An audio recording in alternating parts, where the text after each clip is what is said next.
Dein Staubsauger flirtet besser als du. Wusstest du, dass 40% der Menschen lieber mit ihrem Staubsauger sprechen, als mit ihrem Nachbarn? Kein Witz. Ich meine, stell dir vor, du kommst nach Hause, richtig fertig vom Tag, und da steht er, dein Hightech-Staubsaugerroboter, bereit, dir all seine Liebe zu geben. Lauter.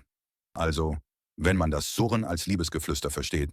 Neulich habe ich zu meinem gesagt, du kleiner Freund, denk dran, unterm Sofa ist nicht alles Gold, was glänzt. Und er antwortet mit einem sanften Beep, als ob er sagen wollte, keine Sorge, ich habe schon Übung im Vermeiden von peinlichen Situationen. Lauter. Aber ganz ehrlich, stell dir das mal vor. Ein Date mit einem Staubsauger. Der Vorteil? Er saugt nicht nur den Boden, sondern dich gleich in seine Welt.